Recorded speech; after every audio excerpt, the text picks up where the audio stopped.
It's time for another episode of The Oil Stream with Dustin Nielsen and Tom Gazzola, presented by Popeye's Louisiana Kitchen.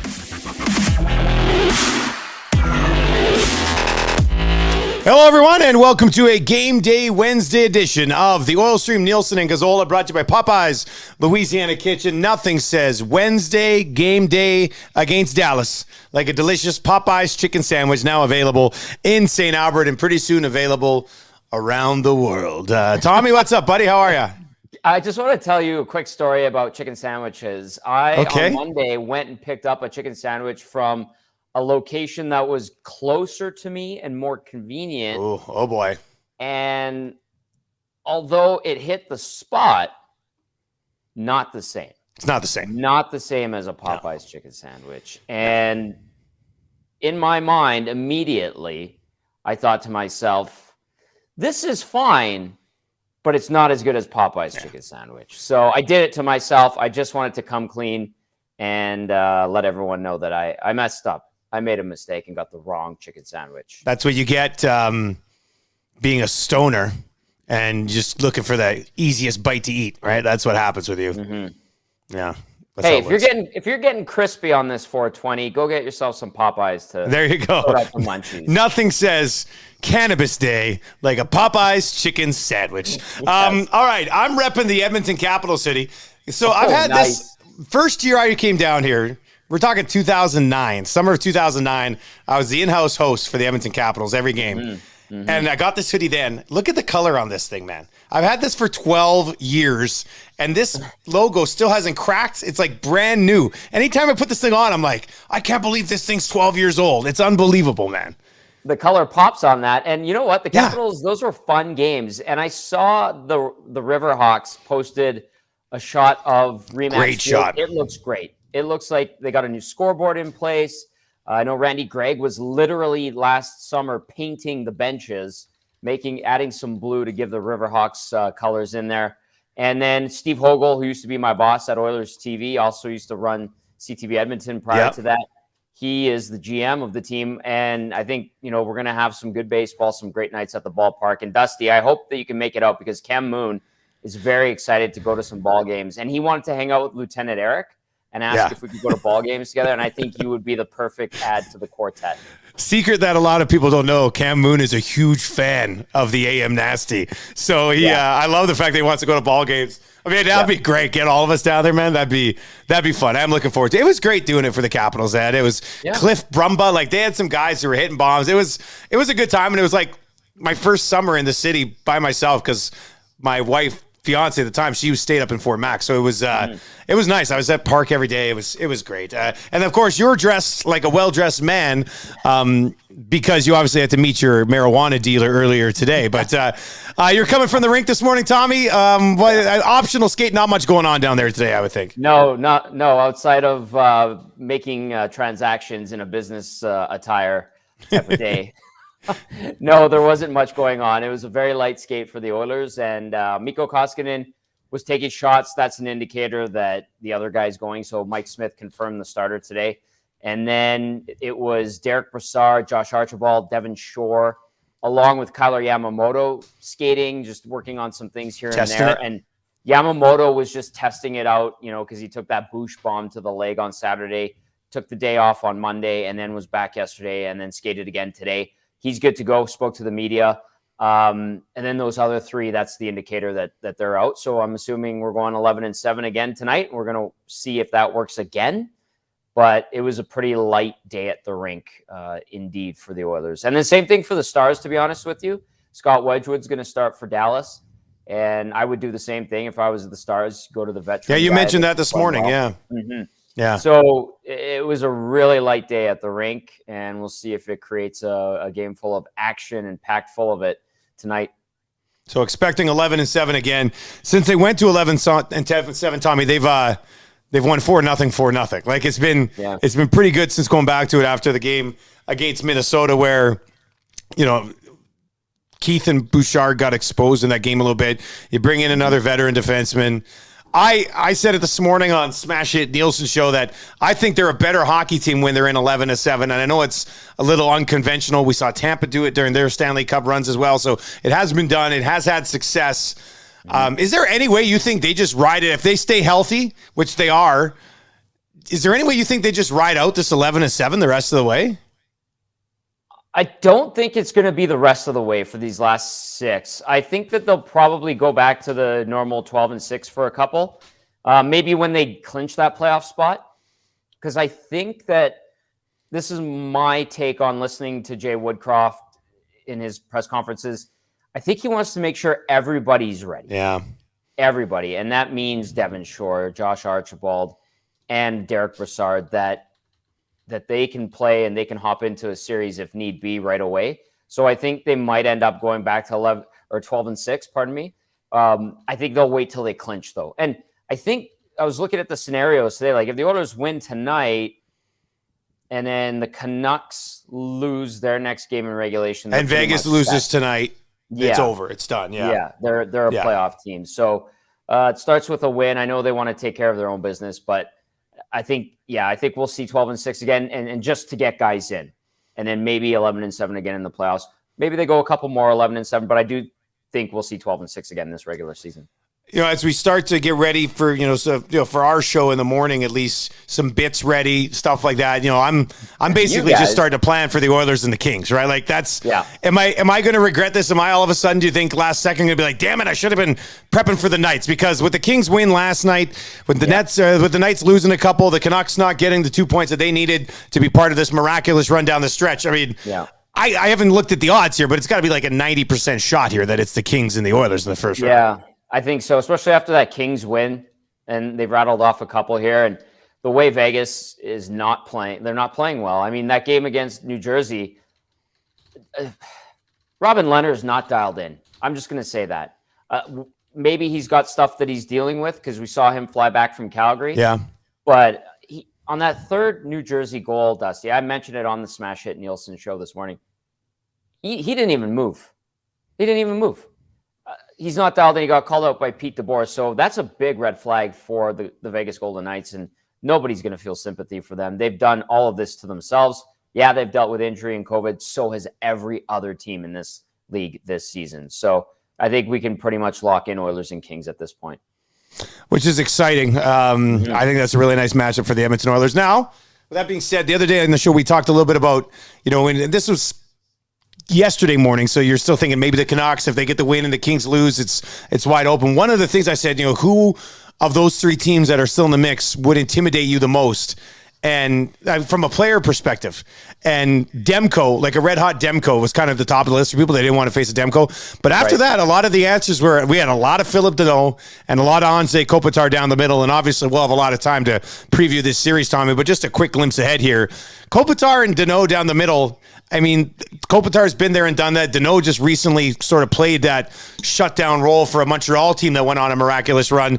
That's a pretty formidable challenge down the middle for the Oilers, which is the Oilers' strength as well. Absolutely, it is. Now, if Deneau and Kopitar's sole focus is on shutting down McDavid and Draisaitl, then you're going bottom six with bottom six, and then defensive contributions offensively without Drew Doughty. And looking at LA's bottom six, I like the Oilers' chances when you stack it up that way. Now, the Oilers' bottom six, if they go 11-7, might include a Draisaitl or a McDavid. Yeah. And then you got the third line with Nugent Hopkins, Fogle, and Cassian or Ryan, whoever's on that line at the time. I still like the Oilers' chances that way. So, yes, Deneau, excellent season. That's why LA went and got him. I like Victor Arvidsson with the Kings. I really think that was a sneaky good pickup. They have good players. Both, the Kings and Golden Knights present certain challenges to the Oilers if they should face either one of those teams in the postseason. I don't think it's insurmountable. No, I don't think so. No, I think the Oilers are going to be in a good spot. I mean, to me, call us full-blown homers if you want, but the Oilers are going to have home ice, whether it be the Golden Knights, the Canucks, and some miraculous turnaround, or the Kings. And I think by many, including those outside of this market, Connor McDavid and Leon Draisaitl will be the pick to win that series. So, like I said, when we get there, we'll certainly dive into it, probably crank up the content even a little bit more. But let's dive into your Ken Morrison RE/MAX question of the day, and then the rest of this episode will just be your questions. We got a bunch that have trickled in on Twitter, some on Facebook as well. Tommy, what's the Ken Morrison RE/MAX question of the day? Of course, KenRMorrison.com, and give him a call, whether you're buying or selling or you're just a weirdo, 780-993-4815. What do you got, buddy? Hey, how about Ken R. Morrison from RE/MAX Excellence? Maybe season seat holder council member, part of the Elks. Did he get the invite to that? I don't know. His dad was a board member, or his grandpa was a board member for the Eskimos back in the day. Yeah. And Ken, when his grandfather passed away, has like the Grey Cup rings from being on the board, which is cool. So there's a deep connection there.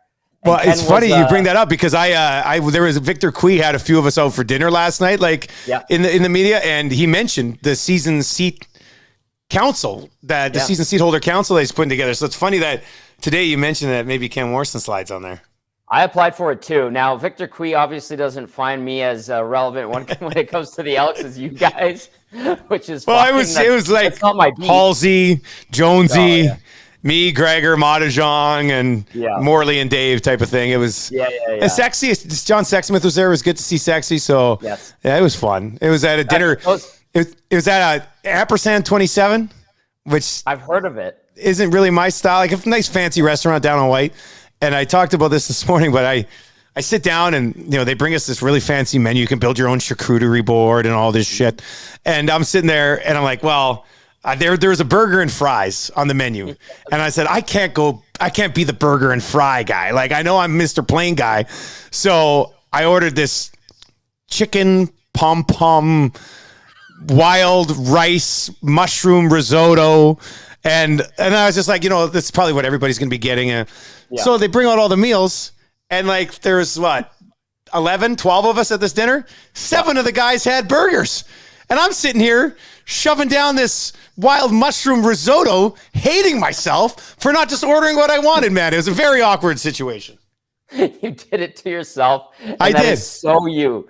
Like, that is so you. I should have just got the burg. Yeah. That is, and as Jack Michaels would call it, order envy, and he gets it all the time. Yeah, you had it. I had it last night. I wanted to I wanted to like snag a fry off somebody's plate just because that's what I like. Yeah, well, good luck getting one off of Jonesy's plate. But that's a good group of guys. All of those guys are tremendous. Some great stories, I'm sure. It's probably good just quickly on the Elks part. Victor Cui, man, he's going to help lead this franchise in the right direction. I'll just leave it at that. And Ken Morrison might know a little bit about that too. He stole Hernan from us. He did steal Hernan from us. Yeah. Guy's a wheeler and dealer. What can we say? All right, what's the Ken Morrison RE/MAX question of the day, buddy? What do we got? All right, Ken Morrison RE/MAX Excellence question of the day is this. Jonathan Huberdeau has taken away top spot on the scoring race. So will Connor McDavid fall behind and not win a 4th Art Ross trophy? You tell me, Dusty Nielsen. I think Connor McDavid's in a spot, and this is how it is. And it might be tough because Florida offensively is... it's not like Connor McDavid's not going to win the Art Ross and finish with 96 points. If he doesn't win the Art Ross, he's probably still going to finish with close to 120. But Florida scoring goals at like 4.5 per game, almost 5 per game at home. It's ridiculous. So there's no shame in losing to Huberdeau this year. I still think McDavid wins it because if McDavid's close at the end, he'll just make it happen. Like, I think Connor McDavid and the power play, and they'll make it happen. If he doesn't win it, I've already saw the blame. It's already trickling into the inbox. I don't know if you saw it on your post game. I probably had 4 or 5 text messages today being like, Dusty, is Jesse Puljujarvi costing Connor McDavid the Art Ross? And I was just like, oh, here we go. So I'm hoping for Jesse Puljujarvi's sake that McDavid wins the Art Ross, because people are already blaming him for him not winning it, when I still think he's going to win it, maybe not comfortably like we would have expected at the beginning of the year. It's an interesting spot with McDavid because, I think I would have been over 135 points this year. And he's not gonna get to that level in a year where a lot of other people are scoring a lot. But, those guys say it's not about individual awards anymore. It's not about individual numbers. I tend to believe them because I've already won everything you can possibly win. In the end, I don't think that discussion matters because I think he's going to win it anyway, Tommy. What do you got? Yeah. Good for the Panthers and Huberdeau having the season that they and he is having. But this is Connor McDavid. I don't think Jesse Puljujarvi is going to cost him the scoring race. I think in a weird twist of fate, maybe the point that gets McDavid over the hump and confirms that fourth Art Ross is on a Jesse Puljujarvi goal. It's just the way things work. And you're right. Like, he doesn't like talking about personal accolades. He says it's all about team stuff now. This is Connor McDavid. He's going to say the right thing, but in his mind, there's that burning desire, and he's going to just take it away from Huberdeau. I think so, at least. It's going to be close down the stretch. And how about Johnny Gaudreau just 2 points back of McDavid right now as well? And Gaudreau has 85 even strength points, which is, I looked at it today, even if Johnny Gaudreau didn't have a power play point, he'd still be 16th in league scoring, just on even strength points alone. So there's some guys having huge offensive seasons, and if Connor McDavid wants to win the Art Ross this year, maybe he's just got to earn it a little bit more than some of the other ones with some of the competition that he's got. Johnny Gaudreau, by the way, having a fantastic season. I don't know if it's Daryl Sutter or what, but pending UFA, and Cha-ching, buddy. Oh, yeah. That's a big motivator too. Cha-ching. Yeah, that's a double-digit deal. That's what's going to end up happening with Johnny Gaudreau, I would think. That's your Ken Morrison Remax question of the day. Visit his website, kenrmorrison.com, the official realtor of the Oil Stream, and a fan of the Oilers and Kraken Packs and the Elks, just like all of you watching here today. All right, Tommy, let's get to some questions. We got some really good questions. I like when we open it up to questions. This one slides into my Facebook DMs, actually, and it's a long one, but this is an interesting one. Okay. And he would like to remain anonymous. Doesn't want the name getting out there on the question. But can you ask the question, if is there a certain amount of dislike between McDavid, Draisaitl, and Jesse? We know their drive and passion is through the roof. Does it irritate them if he's not out early or staying late working on finishing a shot? Is he working hard on his English? Is it fair to suggest that maybe that's where there's a bit of a barrier? You can kind of see it in their body language that they're never as excited for him when he scores or makes a great play as he is for them. Something tells me that maybe it's not a concerted effort in doing so by the entire group. Your thoughts on this? This guy says, is it just me? I've watched this very closely. And I will say, I did have somebody in the media pointed out, I don't know if it was you telling me about it or somebody else was telling me about it, but somebody said that Connor doesn't get as excited when Puljujarvi scores on the bench as he does for other players. And I'm just like, at this point, we're probably reading into it a little bit too much. But Gazzola, where do you come out on this question? And thanks for the question. We appreciate it. Yeah. And I don't think that anonymous DM dropper is alone in that thought process. Yeah. Like, I've seen it come in through the inbox. Okay, I'll say this. Puljujarvi lately has been going out early to work. Yeah, he's been working hard, right? He's been doing it post-practice. So it's not like he's not putting in the work. And on top of that, Connor McDavid and Leon Draisaitl and Darnell Nurse are best friends. Like, best friends, okay? When I do anything with my best friend and he has success, I get very excited, more so than if a casual friend, teammate, or acquaintance does something exactly the same, right? And so maybe the reaction to a Yessi goal isn't the same as Nurse or Draisaitl. That's, very observant and probably true, but I don't think they dislike Jesse Puljujarvi. I can tell you they probably like him a hell of a lot more than they did when he came to the team in 2016. True. There was some barrier there for sure. And I guess frustration at times with Puljujarvi, but nothing that would create divisiveness. And I think a lot of that has gone away. Would they like him to cash in more? Yes. But is it to the point where they're like, we hate this guy? I don't think so. Do they get frustrated with one another? Yeah, probably. But I don't think it should create this thing where we're like, well, they hate Jesse Puljujarvi. That's evident. No, I don't think it's like that at all. I think anybody has been, this is a horrible example because I'm not a great hockey player by any stretch of the imagination, but you get out there with some guys who I'm way down here anyway, but the Dirty Birds, you played with the Dirty Birds sometimes. Yeah. And they had a bunch of guys who just started playing last year, a couple years ago. And I was just subbing and I went out for a game and, I'm playing and I'm circling around looking. They're bouncing off my stick. They're coming in too hot. And I barely even knew these guys. And I slam my stick on the ice. I get off. I'm looking. I'm like, guys, we can't even make a effing pass. Like, and you get frustrated with your teammates. Like, this is what happens. So when Jesse Puljujarvi gets the puck, and I love him. Everybody knows I love him. But when Jesse Puljujarvi gets the puck at the blue line and goes to flip it in, but flips it out of the zone instead, yeah, Connor McDavid, who had speed trying to go in and get that puck, is going to be a little frustrated. Like, I ended up stepping away from that team because I said to Branko, I said, look, man, I said, if I'm coming out and yelling at people, I can't be here. Like, this is not good for me to be treating people like this. I'm being an asshole right now. So it's okay to get, even with guys you're super tight with, you get frustrated sometime when they can't make a play or they bobble a puck. So I think by reading into it a little bit too much, you're just maybe magnifying the idea of it being an issue a little bit too much. Don't you like, I can see why, as much as I sit here and support the guy, I can see why you would get frustrated playing with him. He does a lot of good things, and he has been hitting people. He's hitting McDavid a little bit on those good little passes now with speed. Like, he's come around on that. But he still makes 3 or 4 plays a game where even I'm like, geez, man, like, what are you doing? And of course that's going to frustrate you when you're one of the best players in the league and you want everybody to play at your level. I can't hear you, Tommy. Can you hear me? I can't hear you. I can't hear you. I don't know what's going on. Hang on a sec. Hang on. We'll figure this out. Tommy will reconnect. I lost him for a second. I thought he was just going in full-blown mute. There we go. You back? There you go. Yeah. You're back. There you go. So anyway, I don't think I laid it out in a bad way. I mean, it's okay to be frustrated with some guys. It's fine. It's just like, I don't think it's an issue. That bottom line. I don't think it's like, oh, they want to get rid of him. I don't think they're trading him. No. It's just, if you're on a 2-on-1 and he puts a pass in your feet, you're going to be frustrated with him. Like, his idea is, sometimes do I wish the body language wasn't as poor as it gets sometimes? Sure. But it's only natural when you're that competitive in anything. Right. So, yeah. If you brought shit to the oil stream, my body language might be a little frustrating too sometimes, partner. So, yeah, you got that going for you.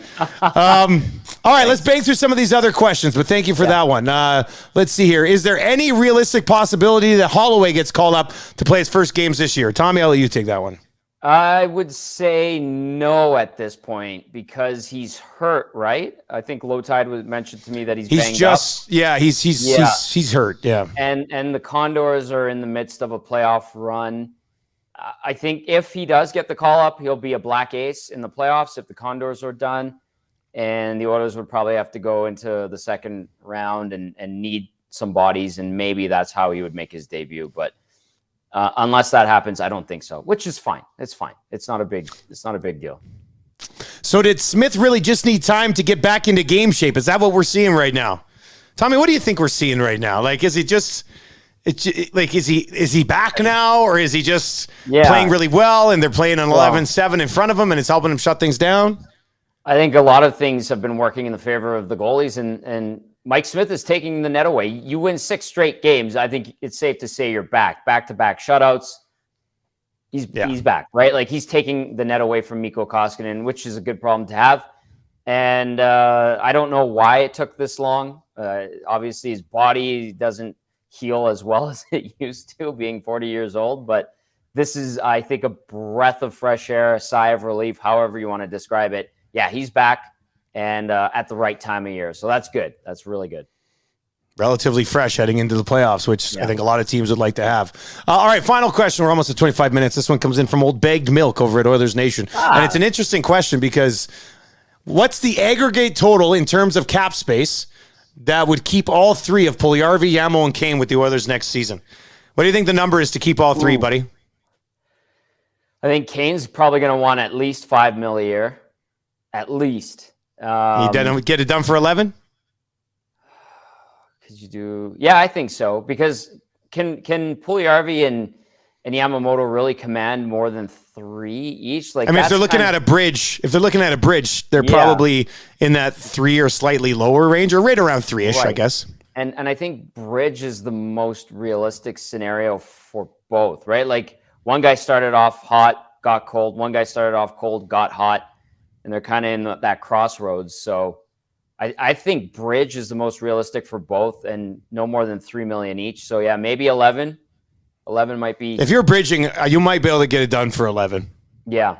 Now, depending on the market for Evander Kane, I mean, maybe somebody out there wants to give him even more than that, but and GMs are their own worst enemies, and the owners get greedy and they throw money at guys, and it ends up costing them literally and figuratively in the end. And I still think with Kane, and we'll come back to it obviously in the summer too, it's a huge question mark.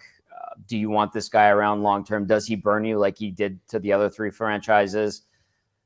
Has he learned his lesson? Well, he kind of did this exact same thing to San Jose a few years ago.